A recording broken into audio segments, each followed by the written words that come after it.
Hit my button. Good morning, everyone. I'd like to welcome everyone to today's hearings. The Committee of Adjustments appointed by Council to consider applications for consents and minor variances to the zoning bylaw. Please be advised that any applicant or agent that's in attendance in person at today's hearing for a specific application may leave the hearing once their application has been considered by the committee. Any applicant, agent, or member of the public wishing to address the committee for a specific application is reminded that presentations are limited to 10 minutes per person. So could I have a motion to adopt today's agenda? Watson and Strength. And would the Secretary Treasurer please read the resolution to adopt the agenda? Moved by Member Watson, seconded by Member Strength. Be it resolved that the agenda for the Gravenhurst Committee of Adjustment meeting dated November 21st, 2025 be adopted. Okay, committee, and we will vote on that.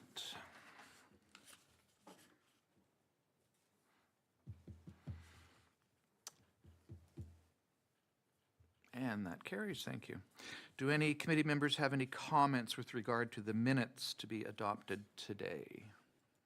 Seeing none, could I have a motion to adopt the minutes for September 19th, 2025? Sims and Ungerman. And would the Secretary Treasurer please read the resolution to adopt the minutes? Moved by Member Sims, seconded by Member Ungerman. Be it resolved that the minutes of the Gravenhurst Committee of Adjustment meeting dated September 19th, 2025 be adopted. And again, we'll vote on that, committee.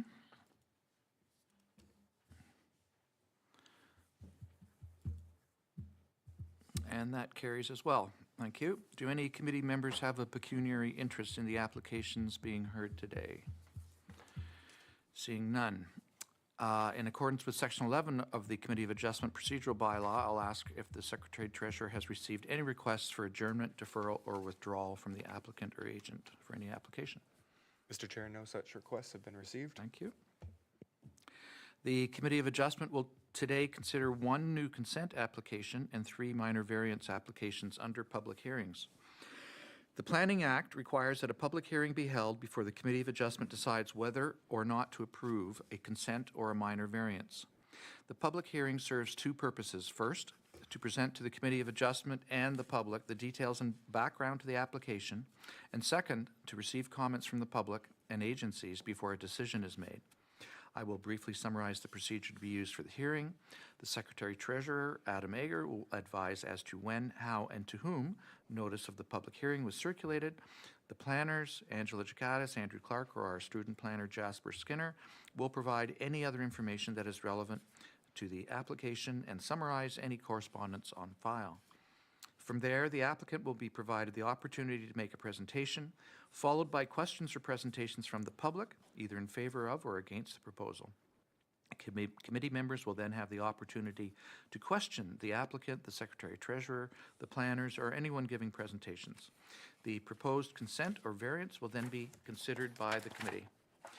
If anyone from the public would like to receive a copy of the decision made on any application, please provide your name and full mailing address on one of the forms provided on the back of on the table at the back of the room. Would the Secretary-Treasurer please advise how, when, and to whom notices of the public hearings were circulated? Notice of the public hearings concerning the proposed applications were sent by first-class mail to the respective owners and assessed persons within 60 meters of the properties, subject to the proposed consent or minor variance application, and emailed to applicable agencies. Included with each notice was a summary of the application, a site sketch, and a key map showing the location of the property. The circulations were provided in accordance with the provisions of the Planning Act, RSO 1990, Chapter P13. Thank you.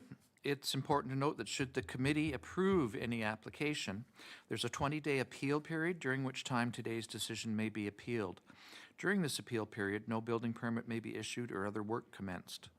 Also, in the event there is an appeal, and in order to be kept advised of a possible Ontario Land Tribunal hearing, members of the public must request to be sent a copy of committee's decision on the application. Third-party appeals are no longer accepted. Only the applicant, the municipality, and certain public bodies will be able to appeal a minor variance or consent decision. We will now deal with the application for consent. I now declare this to be a public hearing for applications B 1718 2025 GR for Gravette. I'll now ask our planner, Andrew Clark, to please provide any additional information that may be relevant. Thank you, Mr. Chair. Good morning, everybody. The subject property, which is municipally known as 1164 Tans Road West, is located in the eastern area of the town, more specifically to the south of Doe Lake Road, the west of Housies Rapids Road, and east of Fawn Lake. The property is accessed from Ratans Road West, which is currently directly on the property and is municipally maintained until it crosses the south portion of it, and then it becomes privately maintained, as you can see in the yellow line and the bottom of the property. We'll look at that more in some site photos. The property also has frontage along Fawn Lake, but does not currently own the shore road allowance. The property is within the rural and waterfront area designations and is zoned rural, environmental protection, and residential waterfront RW6D, subject to special provision 1346. The portion of the property that's subject to these applications is within the rurally designated and zoned portions to the southeast. And as noted in this map, surrounding lands include a mix of smaller waterfront properties to the south and larger rural lots to the east. The property is well vegetated and it's developed with a detached dwelling, storage sheds, and a sleeping cabin to the northwest in the waterfront area, as well as some storage equipment on the southern rural portion directly off Ratans Road West. A variety of natural constraints exist throughout the property, including steep slopes, a portion of a wetland, and water courses. These are predominantly in the central area of the property and outside of where existing and proposed developments being contemplated. So applications have been submitted to permit the creation of 2 new vacant lots with frontage on the publicly maintained portion of Ratans Road West, while retaining 1 developed lot for a total of 3 lots which are intended for residential use.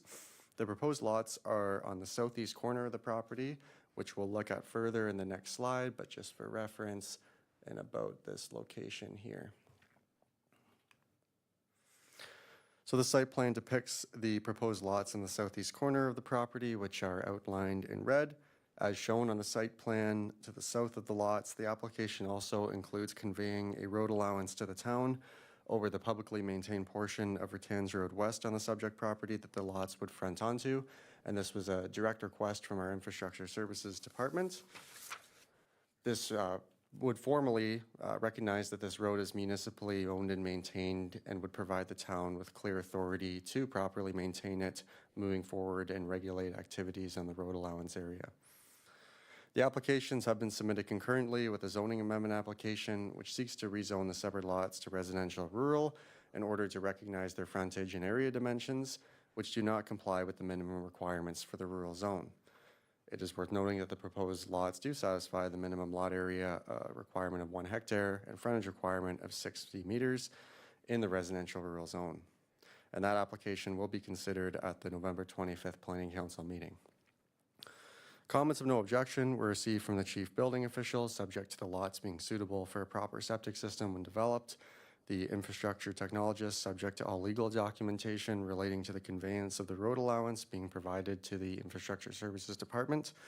The deputy treasurer, Fire and Emergency Services Department, Bell Canada, and the District of Muskoka. And just in response to the comments above, conditions have been added for septic suitability to be confirmed on each new lot and for the road allowance lands to be conveyed to the satisfaction of the town prior to the lot creation being finalized if approved. And no comments have been received from the public at this time. Moving into our site photos now, this looks west down Ratans Road West on the southeast corner of the property. The frontage of the first severed lot is on the right-hand side, which slopes gently downwards from the road. This now looks north into the location of the first proposed severed lot, which you can see is relatively flat with some mature trees noted throughout. The lot's approximately 1.2 hectares in area and has 60 meters of frontage. Now this is moving and looking west to the existing snowplow turnaround at the end of the municipally maintained portion of Ratans Road West, which is also the location of where the proposed road allowance would end. The frontage of the second proposed severed lot is shown on the right. And now looking north, this is a view of the second proposed severed lot. You can see that it's well vegetated and slopes downwards from the road. Again, looking north, here's a more direct view into the proposed severed lot, which is more vegetated. You can see it's relatively flat now as you move further inside of it. This lot's proposed to be 1 hectare in area with 73 meters of frontage. This looks west from the turnaround to where the privately maintained portion of Rattan's Road West begins, which is seen on the left where it curves down. The frontage of the retained lands on the proposed road allowance is also directly ahead where the existing driveway and gate is noted. So that will be part of the retained property still. And then lastly, this looks south towards the retained portion of the property again, which is where the privately maintained portion of Rattan's Road West continues downwards to the west. You can note that this area is well vegetated and slopes downwards steeply. It likely explains why their road allowance that's unopened and exists further south or ahead of this image was not developed on. You can also note that surrounding development is not visible from the location of the proposed lots. So as outlined in the accompanying report, staff are satisfied that the consent application would satisfy the requirements of the town's official plan and zoning bylaw with the recommended conditions, and recommend the application be approved, subject to the conditions that will be noted on screen. These include rezoning the proposed severed lots to recognize their area and frontage, confirming there's adequate septic suitability on each lot, and then transferring the road allowance to the town over the existing maintained portion of Rattan's Road West in the configuration shown on this site plan.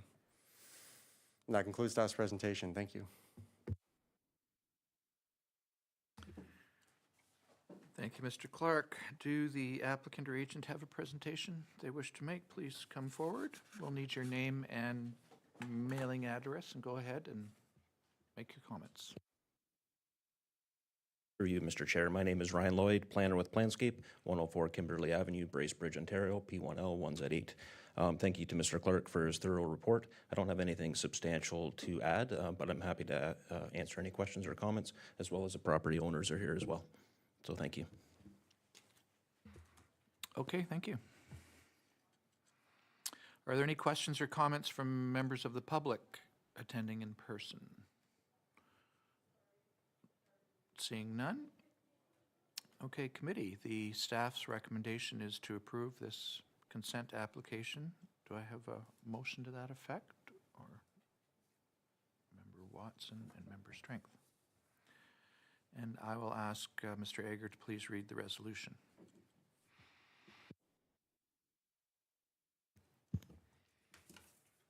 Moved by Member Watson, seconded by Member Strength. Be it resolved that having regard to the matters prescribed under Section 5312 of the Planning Act, RSO 1990, Chapter P13, that the consent be granted for application numbers B17 and B18 2025 GR Corvette, conditional on conditions 1 and 2, which can be summarized as that the proper legal registration and mapping documents and fees be submitted to the Secretary Treasurer.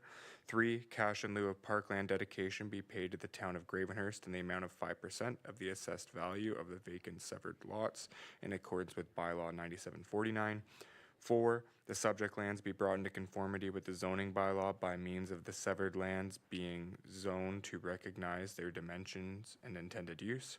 5, final approval be subject to the town of Gravenhurst confirming that the severed and retained lots are satisfactory for on-site sewage disposal, and that any problems identified by the town with any existing sewage systems be corrected to the satisfaction of the town of Gravenhurst. And 6, the lands are conveyed to the town of Gravenhurst for the purposes of a road allowance over the publicly maintained portion of Rattan's Road West on the subject property to the satisfaction of the Director of Infrastructure Services. Okay, thank you. Any questions or comments? Committee? Seeing none. Okay. I will ask the planner if there are any recommendations or comments to bring to our attention as a result of these proceedings. Yes, through you, Mr. Chair, staff would recommend the applications be approved with the previously noted conditions. Okay. Then we will vote on the resolution.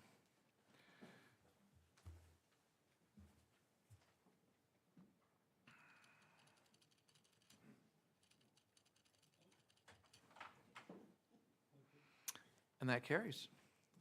Thank you very much. I now declare this public hearing to be concluded. Thank you. We'll now deal with the applications for minor variance.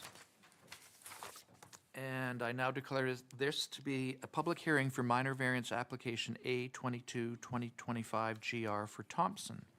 I will ask our student planner, Jasper Skinner, to please provide any additional information that may be relevant.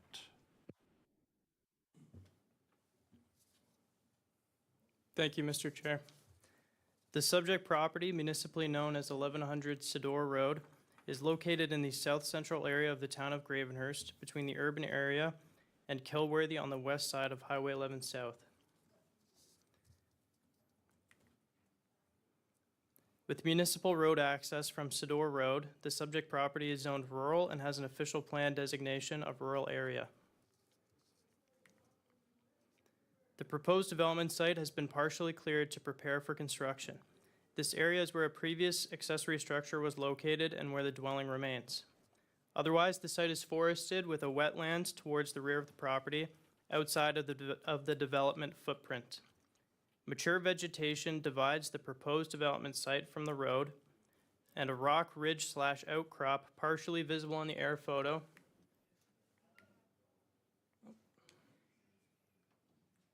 about here visibly divides the proposed site from the road. The surrounding lands consist of well-vegetated rural residential and commercial uses, and a Trans-Canada pipeline is buried at the front of the property in this cleared strip visible on the aerial photo.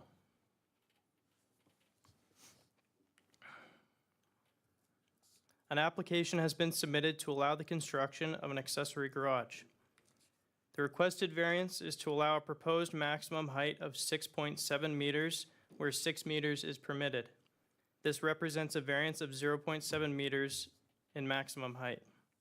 Comments of no objection were received from the chief building official, manager of revenue, fire and emergency services, as well as TransCanada Energy. This first picture looks west from Sador Road into the subject property. Note that the dwelling is not visible. This cleared strip runs along the front of the property where there is a TransCanada pipeline. Standing in the same location, this is the view to the south down Sador Road. Now looking north up Sador Road towards Highway 11. This is the proposed development site looking from the driveway into the property. And then standing roughly on the proposed building looking towards the road. And note the topography and foliage forming a buffer, a visual buffer towards the road. Here.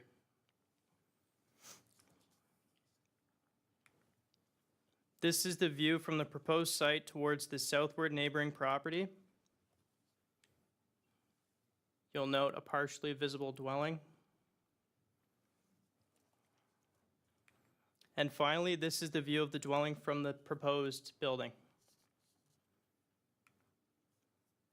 As outlined in the staff report, staff are satisfied that the application meets the 4 required tests for a minor variance and recommend that the application be approved subject to the recommended condition that the building is located outside of the assessment area of the identified waste disposal site to the southeast at 1191 Sador Road. This concludes staff's presentation. Thank you. Do the applicant or agent have a presentation that they wish to make? Please come forward. Need your name and mailing address, and press the button and go ahead with your comments. I live at 2 Freeland Drive, Gravenhurst. I'm just basically here for questions or anything like that. Thank you for that. Are there any questions or comments from members of the public? I guess not. Okay, committee, the staff's recommendation is to approve the minor variance. Do we have a motion to that effect? Member Strength and Member Ungerman. And I'll now ask Mr. Ager to please read the resolution. Moved by Member Strength, seconded by Member Ungerman. Be it resolved that application number A 2022-2025 or 2025 GR Thompson be approved and that the necessary notice of decision be prepared conditional upon the building being located outside of the assessment area of the identified waste disposal site to the southeast at 1191 Sador Road. Thank you. Are there questions or comments, committee? Mr. Sims, go ahead. Thank you, Mr. Chair. And through you, I guess clarification to Jasper. I'm curious about the one condition. Could you, concerning the waste disposal, perimeter, I guess, of the waste disposal, whereabout is that on the property? I guess, I mean, is it really restricting it, or is it where you showed in the pictures? I think Mr. Clark is going to answer. Go ahead. Yes, through you, Mr. Chair, I'm happy to answer that question. We can pull the presentation back up. We don't have the mapping available on our on this presentation showing the area, but it is on our actual mapping available to staff. We'll go back to the aerial photo. Just I can kind of circle. Whoops, I passed it. So. To summarize, I guess, first, our official plan does have policies for development that's proposed within 500 meters of identified waste disposal sites. There is one to the southeast at 1191 Sador Road, which is the site of the Robinson Stump Dump. It's been assessed as a private waste disposal area and subject to the policies in the official plan. When development's within 500 meters of that, this is also informed by provincial guidelines. A technical assessment usually has to be undertaken by a qualified professional, such as an engineer, to confirm there's not going to be negative impacts to the building or to safety when doing clearing construction. So that condition is recognizing that that assessment hasn't been undertaken and that the building being outside of that footprint wouldn't require that assessment to be done. The location that's proposed in the site plan is outside of that footprint based on our mapping. It's on the very edge. You can't see the dump site from the property based on the distance, the road curvature, and the tree cover. It's on the very outside edge of the assessment area on the property. It pretty much comes in about 28 meters into the side lot line in this direction. And you can think of it as a circle that, yeah, spans around that whole area of that property mentioned on Sador Road to the southeast. So the building footprint now is about 29 meters from the side lot line, and based on our review, it's outside the assessment area, and we're being consistent with our official plan directions with that condition to make sure the building would stay outside that area without triggering the need for that assessment. D4 assessment specifically is what it's referred to as. Hopefully that clarifies some things.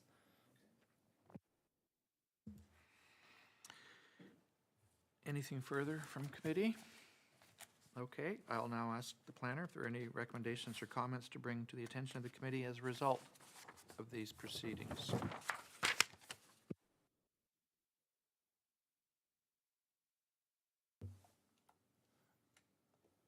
Through you, Chair. Staff recommend the application be approved with the one condition. Thank you. So we will, with no further discussion, call for the vote on this resolution.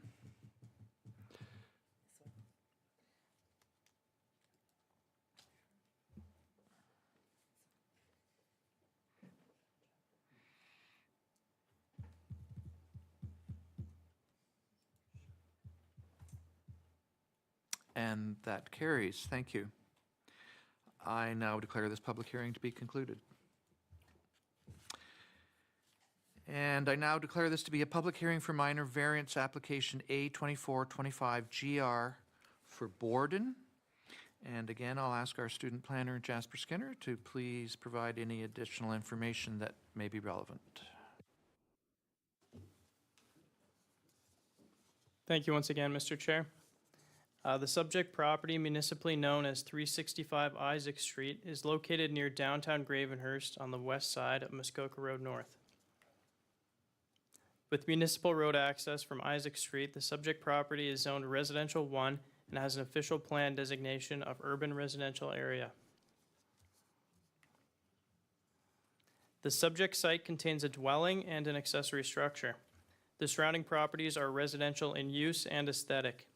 Mature vegetation buffers the property on the west side and rear lot line. This acts as a visual buffer between the subject property dwelling and the property to the west and south.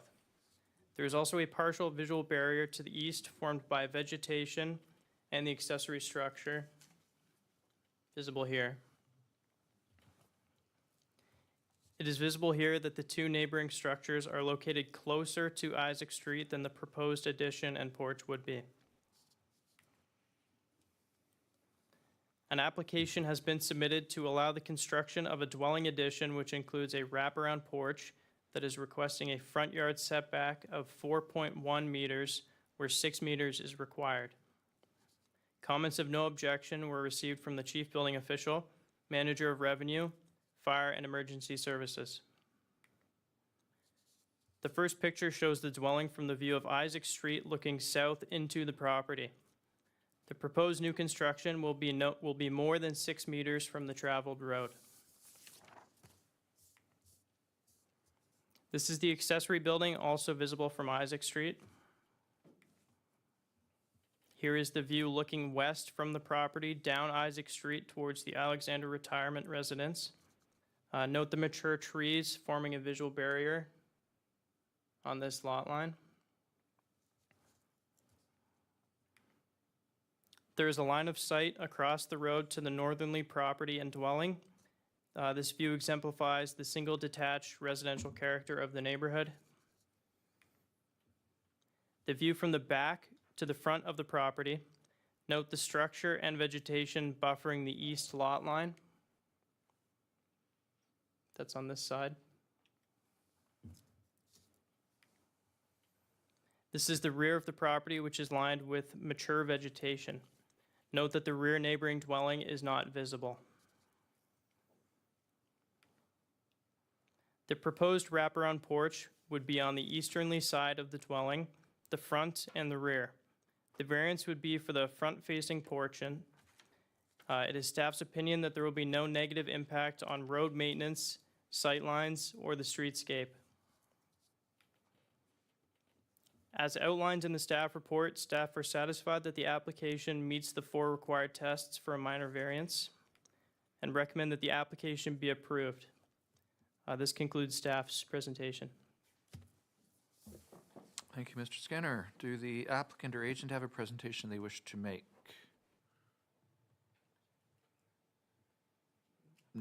No? Okay.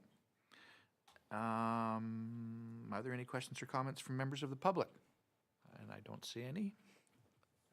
There's one member there, okay.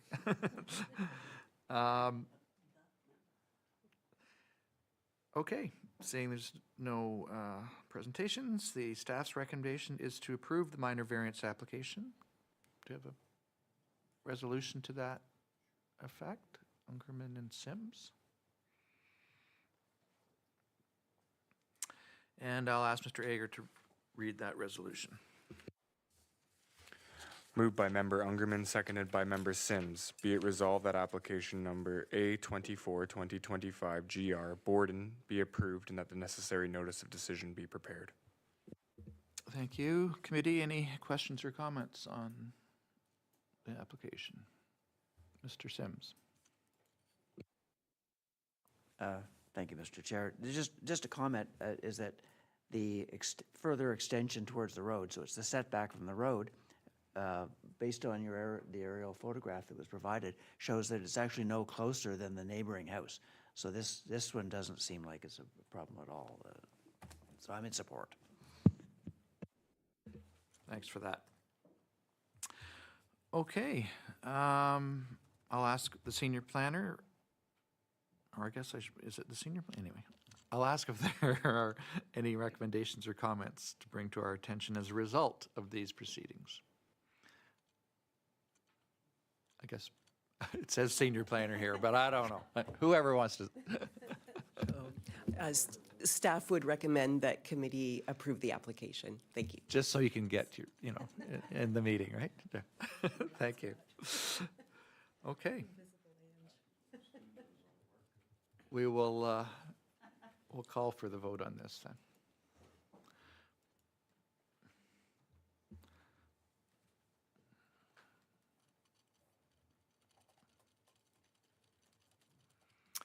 And that has carried. Thank you. And I now declare this public hearing to be concluded.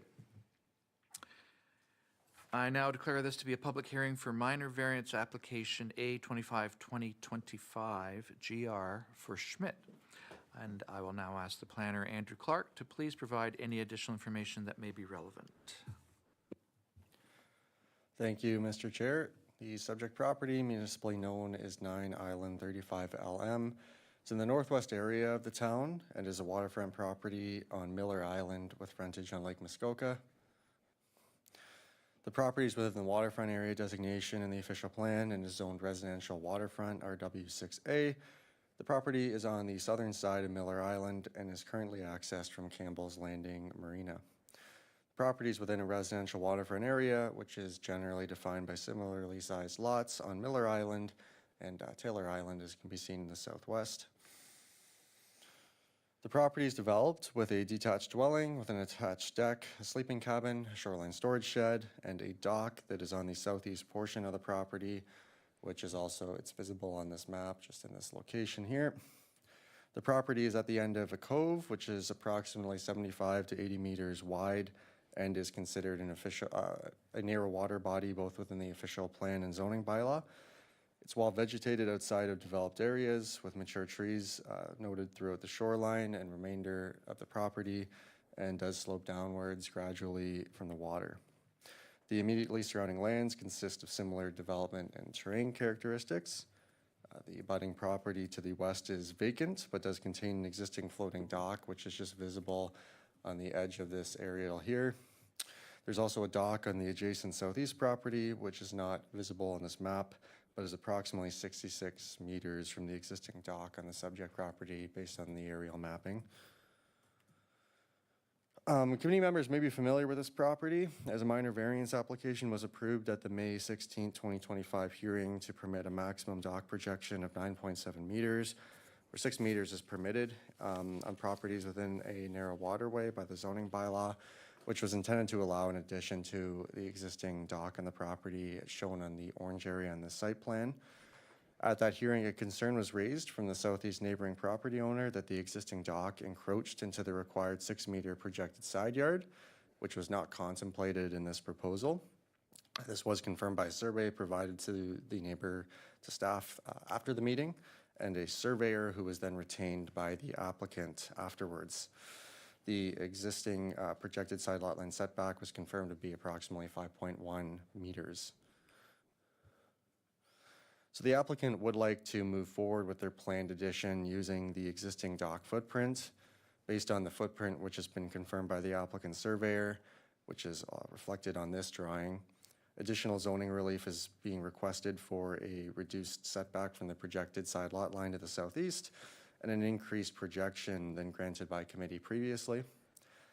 The application specifically requesting to permit a maximum dock projection of 10.7 meters in a narrow waterway, where 9.7 meters was previously permitted and 6 meters is normally permitted by the zoning bylaw, representing a variance of 4.7 meters, as well as to permit a minimum setback of 4.3 meters from the southeastern projected side lot line, where 6 meters is required, representing a variance of 1.7 meters.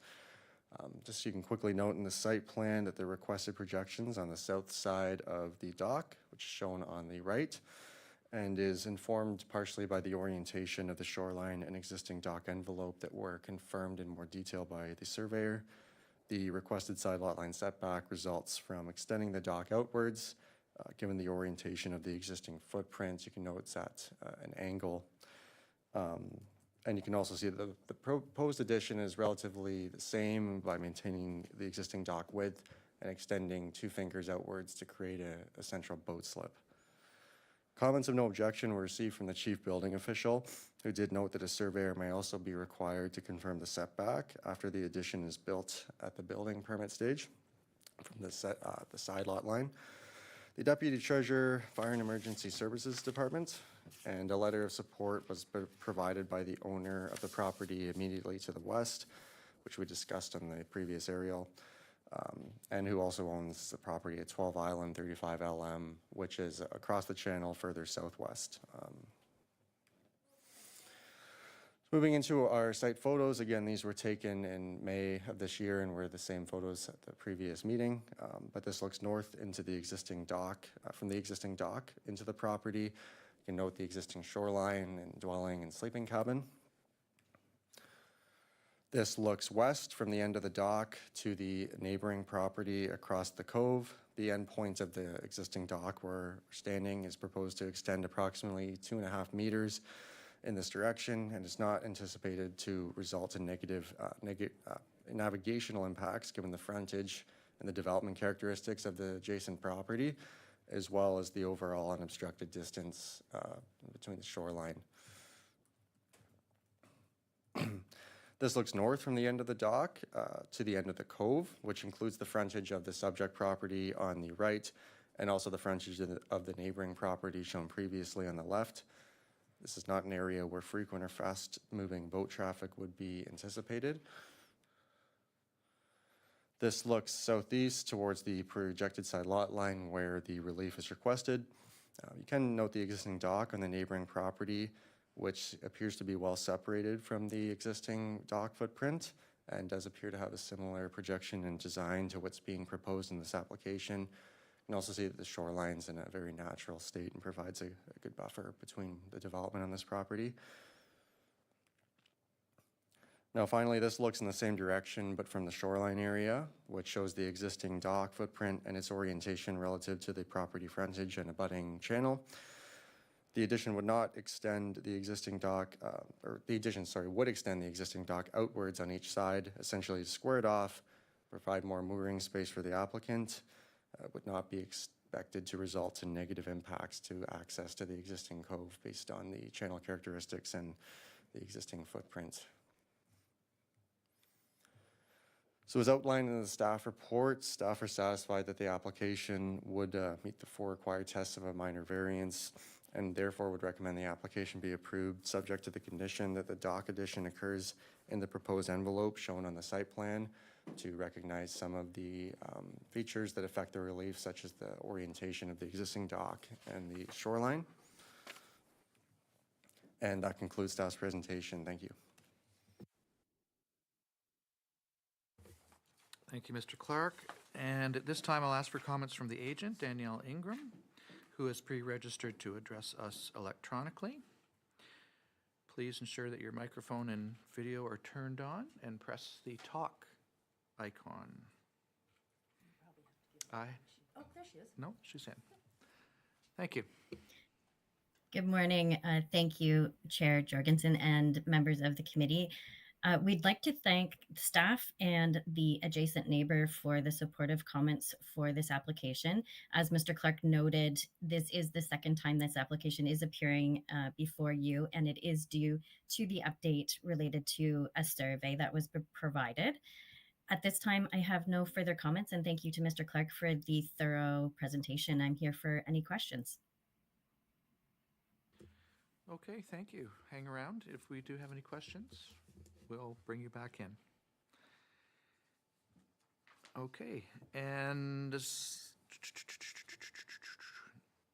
the applicant here? I don't believe so. So there's the name and mailing address. And go ahead. My name is James Watley.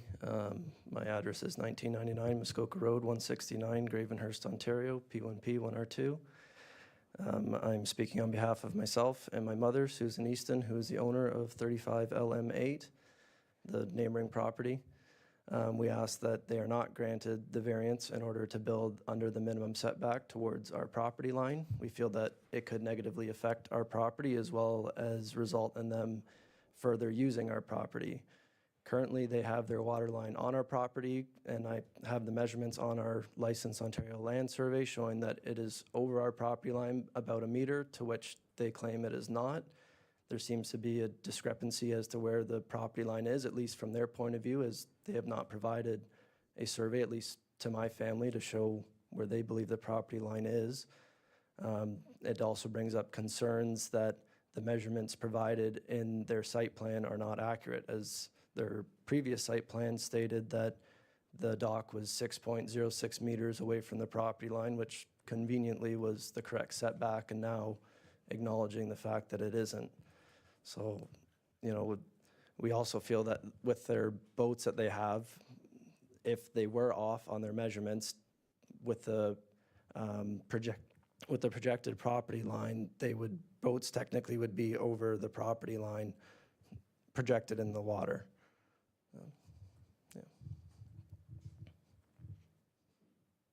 Okay, anything further? And if we have questions, we'll bring you back. Thank you. Okay, committee, the staff's recommendation is to approve this minor variance. Do we have a motion to that effect? Okay, Member Watson and Member Ungerman. And I'll ask Mr. Ager to please read the resolution. Moved by Member Watson, seconded by Member Ungerman. Be it resolved that application number A25-2025 Schmidt be approved and that the necessary notice of decision be prepared conditional upon the proposed dock proceeding in accordance with the envelope shown on the sketch dated November 10th, 2025. Okay, thank you. Committee, questions or comments on this? Mr. Sims. Thank you. Go ahead. Thank you, Mr. Chair. And I guess I'm just reflecting on, or making a comment, if I could, is that I do remember, clearly we remember dealing with this before. And there was, and the concern, and the allegation was made at the time that the property line was not being respected. The owners and their agent have come back, having now had a survey done. I would think that there should be no question whatsoever about whether there's a water line or anything, because there should be survey markers up to deal with, so that even staff coming out to visit, should that be required anymore, it all should be clear. So I'm not at all concerned about the narrow waterways and whatnot, because there's no traffic going back and forth. There's only that one person. But I think, given the history, there should be no ambiguity about the location of the border, and I don't know whether this committee actually deals with it, the building permit at this point, but there shouldn't be a reason for an objection concerning overstepping the boundary lines.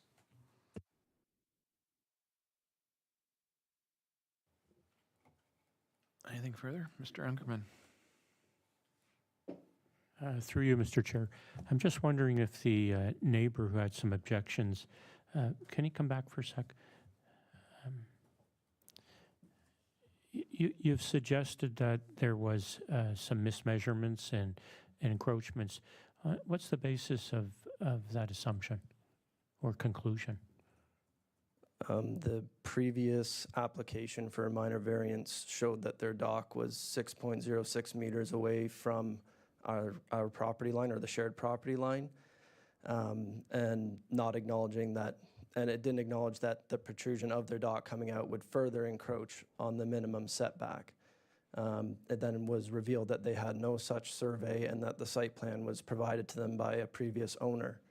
So again, there's a question there as to the accuracy of the site plan that was previously provided, the site plan provided now has more measurements to it, but again, there's still a discrepancy as to where the property line is, at least from the measurements I have on a licensed survey showing that their water line is over our property line by a meter. They seem to think it's not. So are their measurements based off where they believe the property line is? Is it based off a licensed survey? And I guess the other thing is, with the frontage that each property has, we don't see it as necessary to build within the minimum setback. To me, it seems like it's possible to build without being in, under the minimum setback. You haven't had a survey done, though. I have it here with me if you'd like to look at it. No, I'm just wondering if you've had a survey, and have you compared it to the survey that was just done? I haven't seen any new stakes or anything on the property line to suggest they've had a survey done, but if they have one and they want to provide it, I'd be happy to look at it. Well, time to have asked, I guess, would have been before the hearing. Yeah, well, unfortunately, they haven't spoken to me since the first hearing came, and I spoke out against them building so close to the property line. They don't wish to speak with me since then.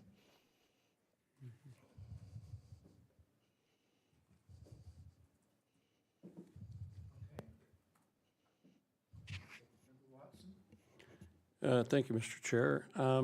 My question to staff would be, are you comfortable with the surveys and the measurements and everything that goes in on the application that we've seen here today? Through you, Mr. Chair, it's our understanding that the survey sketch that was used to produce, or the sketch used to produce the more recent site plan that was shown on screen was prepared by a surveyor. The applicant said they engaged Coot Hiley Gemmet Limited to prepare that. So it does confirm the existing encroachment on the survey that Mr. Watley had sent me previously of the existing dock, and then the drawing was prepared to scale, and that was used to produce the addition to the dock that informed then a reduced setback request of 4.3 meters. Based on the fact that it was prepared by a surveyor, we'd assume that those are the accurate dimensions of the existing and proposed dock. And then at the building permit stage, my understanding is that a surveyor has provided markings on site, at least of the 6 meter side yard projection, a marking on the dock itself.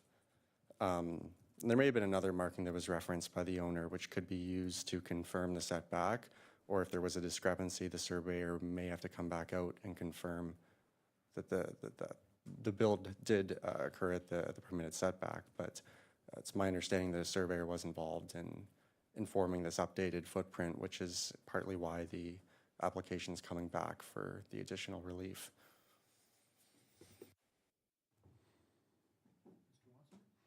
Thank you, Mr. Chair.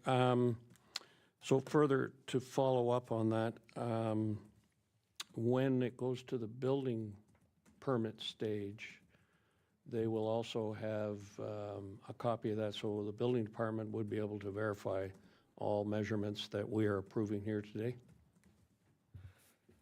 Yes, through you, Mr. Chair, I assume a similar drawing would be submitted with the building permit application. They'd have to provide a site plan and any necessary cribbing or construction drawings to review. The inspectors, I believe, would be out visiting the property and may be able to confirm that measurement with the markings that are on site. Of course, if there is a discrepancy, it's at the discretion of the chief building official if he'd like the surveyor to confirm the final setback satisfied before finalizing any approval.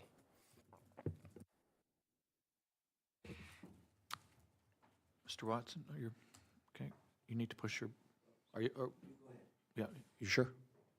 You'd have, is this Yeah, a this is just to subsequent, or- follow up. I Yeah. mean, we're looking at this as there will be 2 more sets of eyes on this and to verify the measurements that we're approving here today, and I'm comfortable with that. Again, when there's an application come in and somebody is challenging that application, staff should have seen the reasons for that with the proper surveys and measurements and things done, not just somebody coming in saying, well, your water line's 4 feet onto my property or 3 meters onto my property. I mean, that has no bearing to us. We're going by measurements that a professional has given us and that staff have looked at and are comfortable with. And we're going to have a second set of eyes look at it as well. And I'm very comfortable with that. Push your button, Mr. Sims. Push your button for me. That's it. And go ahead. Thank you again, Mr. Chair.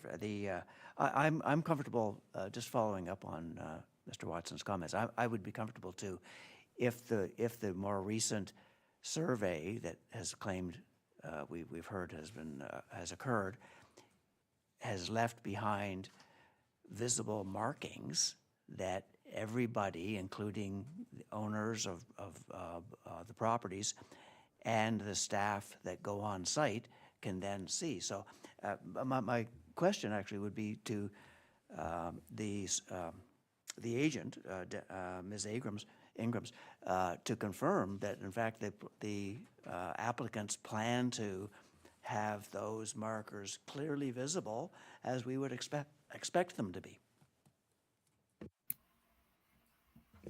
So I think I heard a question for Ms. Ingram there. Go ahead. Yes, thank you, through the chair. It is my understanding that the survey stakes are currently in the ground and they will remain in the ground until further notice.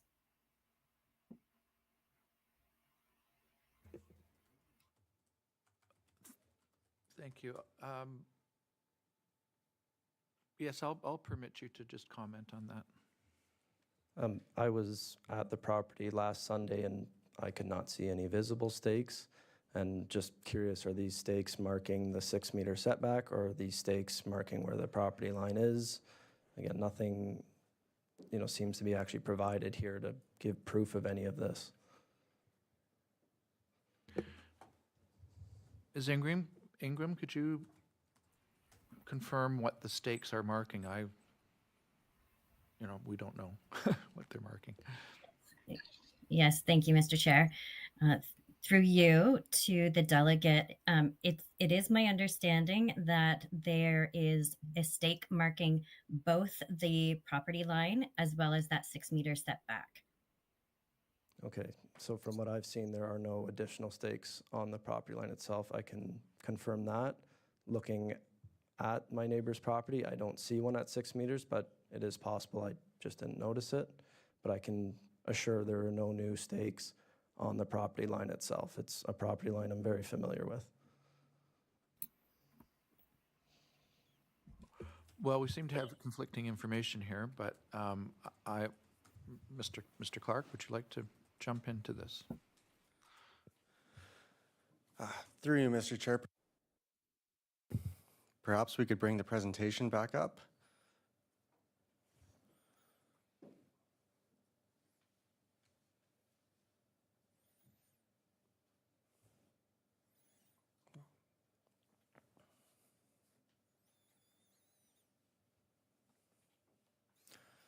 I'll just go back to this sketch here.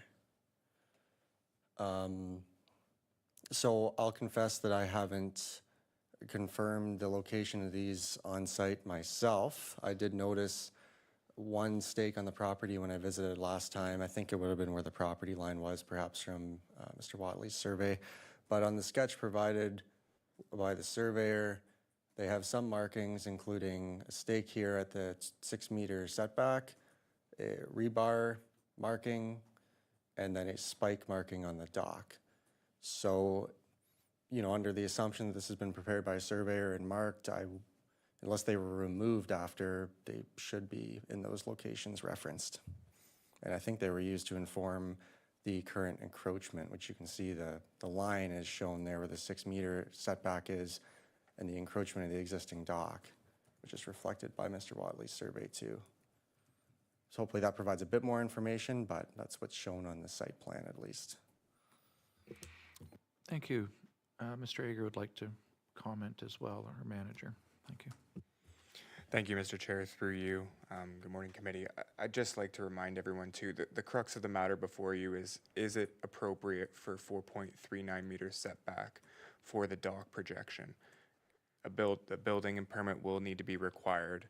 They will need to confirm that measurement. And if they're not satisfied that there's visible markings on site at the time of the permit and inspection to determine that the 4.39 meter is being met, then the appropriate follow-up will happen to make sure that occurs. So what's before you today is not whether the site's marked right now or was marked right now. It's just, are you comfortable with 4.39 meters, understanding that the building department will be going out there and needing those markings on site to verify that that's being set back, and that's what's before you. Thank you. Mr. Watson, comments? A question? Thank you, Mr. Chair. And I'd just like to throw out to the committee, it's very difficult. If I were the property owner and I was not happy with the measurements, I would have hired a survey team to come in and have them checked and have them verified so that I was comfortable. I wouldn't send somebody in and say, well, I didn't see this or I didn't see that, and I'm not sure where this is and I'm not sure where that is. That has no grounds for any decision that we're making here in this room or at this table. So I'm in full support, and as Mr. Ager has eloquently mentioned, those measurements are going to be tested. So I'm in support. Thank you. I have a question for the applicant's agent, and I'm just wondering what constraints there are to turning the dock so that this is not an issue. Because it seems to me, just visually, that there's lots of space there, but what is the concern about rotating the dock so that the setback is met? Thank you for the question through you, Mr. Chair.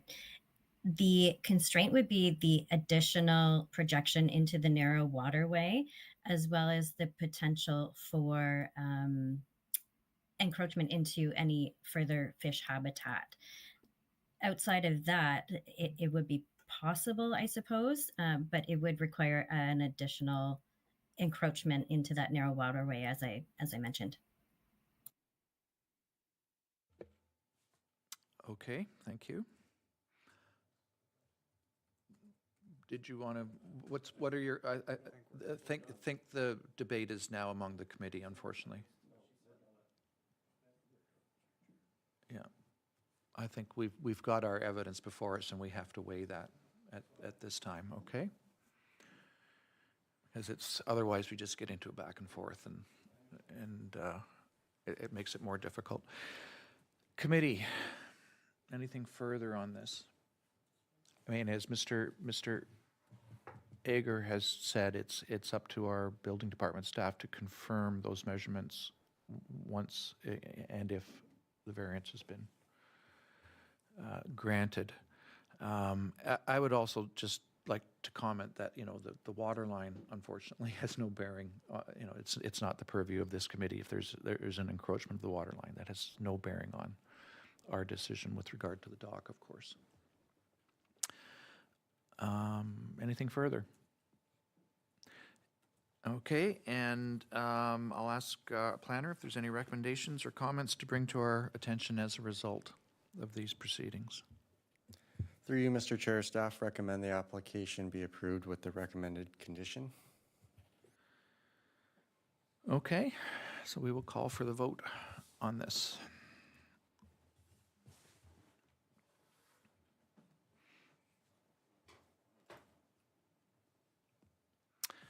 And that carries.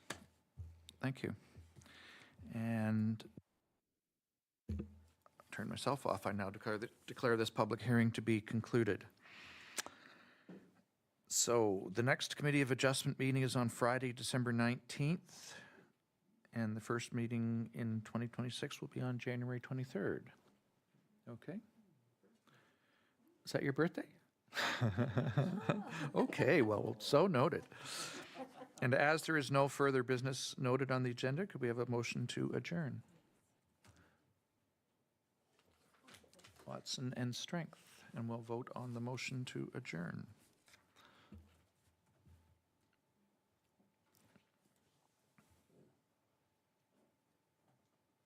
Okay, and we are adjourned. Thank you. It's passed? It's okay. And I now declare this hearing to be adjourned at 10:01 a.m.